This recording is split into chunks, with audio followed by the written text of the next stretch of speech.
आपके जज 20-20, 18-18 लाख रुपए तनख्वाह ले रहे हैं, आपके आईन को तोड़ रहे हैं, आपके जर्नल गोल्फ खेल रहे हैं 50-50, 20-20 पता नहीं कितने लाख, और आप 1,60,000 और मुफ्ती रोड पे मरा हुआ पड़ा है, कोई उठाने वाला नहीं। पॉलिटिशियन बुरे हैं। अगर हम हकीकत का सामना नहीं कर सकते तो सच का सामना करना पड़ेगा हमें। अगर हम अपने लिए सच नहीं बोलेंगे तो हम आवाम के लिए सच नहीं बोल सकते। ये झूठ है, ये दिखावा है। मैं नहीं मानता इस बात को। ये झूठ और दिखावा बंद किया जाए। आप उसकी 2011 की लैंड क्रूजर लेके आप उसको 13 सीसी जो गाड़ी दे रहे हैं, वो जो चिपक गई उसके साथ, वो गाड़ी तो, ये जो पाकिस्तान मेड गाड़ियां हैं, इनका तो बलून भी नहीं खुलता और इसको तो साइकिल टक्कर मारे तो ये उलट जाती है। तो ये जो आपने 2011 की लैंड क्रूजर लेके सबसे ऑस्टेरिटी ये खड़ी कर दी है, तो ये खड़े खड़े खराब होती रहे और ये वजीर इस तरह मरते रहे। एक अगर उसके पीछे स्क्वाड होता तो इसको इज्जत से अस्पताल तो ले जाता। उसको थ्रेट भी थे, सबको हैं। हमने कोई हम वो नहीं जो तालिबान को पनाह दे रहे, हमें तो थ्रेट होंगे।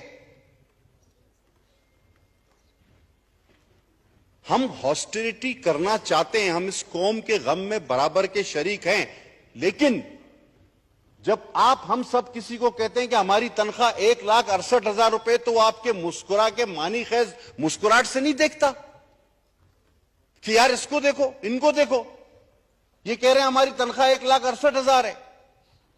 इस हाउस में मौजूद मेंबरान और वजीरों के अलावा बहुत सारे ऐसे लोग हैं, स्पीकर साहब, जिनकी तनख्वाह हमसे ज्यादा है। तो मुफ्ती क्यों ना कहता कि जी गुजारा नहीं होता, और आप 1,68,000 क्लर्क का गुजारा नहीं होता, ग्रेड 2 ऑफिसर का गुजारा नहीं होता। आप कहते हैं मिनिस्टर को 1,68,000 में गुजारा करो, गाड़ी भी दे दो, स्क्वाड भी दे दो, जी हॉस्टिलिटी। अब मुफ्ती साहब की तरह के पास मेरी तरह कोई लैंड क्रूजर 2020 की या मर्सिडीज तो नहीं खड़ी थी कि आपकी 2011 की वो लैंड क्रूजर वापस करके दूसरे दिन 2022 की लैंड क्रूजर में या 500 ACL मर्सिडीज में आ जाते कि जनाब आपने गाड़ी ले ली, मैं ये ऑस्टेरिटी कर रहा हूं ना, 2011 की लैंड क्रूजर वापस, मैं मर्सिडीज या लैंड क्रूजर में या रेंज रोवर में आ गया। तो उन्होंने ठीक कहा। और ये सोचने का मकाम है हमारे लिए कि हम जिस चीज को ऑस्टेरिटी कह रहे हैं वो कहीं हॉस्टेरी से हटकर कुछ और तो नहीं बन रही। अभी हम जब एयरपोर्ट पे आ रहे थे, बीबी शाजिया मरी मेरे साथ, आबिद भैयो मेरे साथ, हम 12 बजे की फ्लाइट हमारी कैंसिल, 1 बजे की फ्लाइट से हम आ रहे थे, तो अचानक हम तीनों परेशान हो गए कि 25-30 आदमी आए, कोई इधर दौड़ रहा है, कोई उधर दौड़ रहा है। हमने कहा खुदा खैर करे क्या हो गया है। फिर पता चला जी हटो हटो कोई आ रहा है। तो हमने कहा कि अल्लाह खैर करे। तो मैंने जब देखा तो वो आरिफ अलवी भी नहीं था और मियां साहब तो यहां पे थे, मेरा सदर और वजीर आजम तो वो नहीं था। ये इतनी हड़बोंग किस लिए थी कि कुछ भी है जैसे तैसे अल्लाह ने वफाकी वजीर बनाया है, अवाम ने मुंतखब किया, धक्के पड़ रहे हैं, हटो ये वो। और उसके बाद जी कोई शख्स आए, तो मैं, बीबी शाजिया बैठी है और आबिद, हम कह रहे थे यार ये कौन है, हमारे मुल्क का सदर वजीर आजम तो नहीं है। तो मैंने समझा शायद श्रीलंका का है, इसने बोला नहीं इंडिया का है, पता नहीं कहां का है। ये लगता तो प्रोटोकॉल का सदर वजीर आजम से नहीं कम नहीं था। वो फिर हमें धक्के धुके उसको बिठाया गया। फिर हमने पूछा कि भाई ये साहब कौन है, डरते डरते हमने, उन्होंने कहा ये डीजी साहब है, ये डीजी साहब है, खुदा की कसम। तो डीजी ASF। मैंने बोला ये डीजी है, बोला, मैंने कहा हमें धक्के क्यों मार रहे हो, बोला ये डीजी है भाई। अच्छा, फिर ये एयरपोर्ट पे अभी भी 10 मिनट पहले, आधा घंटा पे, अब जब हम एयरपोर्ट पे उतरे, हटो हटो हटो, भाई क्या हो गया।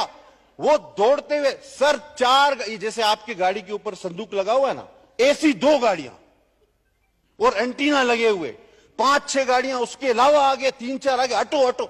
वो उसमें गाड़ी बिठा, ये टू टाटू। मैंने कहा यार खुदा बचाए, अभी क्या करे आदमी। वो मैं, शाजिया और आबिद, हम लोग परेशान हुए, एयरपोर्ट पे खड़े हुए डरे हुए कि यार ये चला जाए, अल्लाह करे कोई हम लोग को गोली वोली ना मार दे। तो ये क्या अभी, और हमारा वजीर बेचारा चौक में लावारिस, एक कांस्टेबल उसके साथ नहीं जो उसकी लाश को इज्जत से उठाता। वो जो वहां पे पुलिस वाले हैं, खुदा की कसम उन्होंने पोली क्लिनिक में ये बयान दिया कि हमें तो पता ही नहीं था ये वजीर, हम तो रोड से उठा के लाए। आप क्या कर रहे हैं ऑस्टेरिटी के नाम पे। ये आपके जज 20-20, 18-18 लाख रुपए तनख्वाह ले रहे हैं, आपके आईन को तोड़ रहे हैं, आपके आपके जर्नल गोल्फ खेल रहे हैं 50-50, 20-20 पता नहीं कितने लाख, और आप 1,60,000 और मुफ्ती रोड पे मरा हुआ पड़ा है, कोई उठाने वाला नहीं। पॉलिटिशियन बुरे हैं। अगर हम हकीकत का सामना नहीं कर सकते तो सच का सामना करना पड़ेगा हमें। अगर हम अपने लिए सच नहीं बोलेंगे तो हम आवाम के लिए सच नहीं बोल सकते। ये झूठ है, ये दिखावा है। मैं नहीं मानता इस बात को। ये झूठ और दिखावा बंद किया जाए। जनाब आला, कितना सराहा गया आपको। हमने आवाम के साथ उनके दुख में शामिल होने की कोशिश तो की, करेंगे भी, लेकिन जनाब आला ये कोई तरीका नहीं होता। खुदा के वास्ते मुफ्ती साहब का दुख हमारे लिए बहुत बड़ा है। अगर उनका दुख बहुत कुछ हमें सिखाता भी है, देखो इन ब्यूरोक्रेसी को, देखो इन जजों को, जर्नलों को, और फिर आप कितना भी बोलो 1,60,000 68,000 तनख्वाह है, लोग हंसते बुलाए इसको देखो। तो ऐसा ना करें, लोगों को प्रोटेक्ट करें। हम अवाम के गम में शरीक हैं। हम तो 24 घंटा अवाम की अब मुफ्ती साहब कहां जा रहे थे कोई पता है? वो अपने दफ्तर जा रहे थे आफ्टर तरावी। जिस तरह उन्होंने बताया कि हज के लिए वो 20-20, 18-18 घंटे काम करता था, वो रात को अपने दफ्तर जा रहा था। उसके लिए कोई तो सहूलत होती। इस इबादत गुजार दरवेश मनिश इंसान के लिए मेरी उनसे बड़ी कुर्बत थी, बड़ी बातें, और वो लोगों को कोई बात करनी होगी।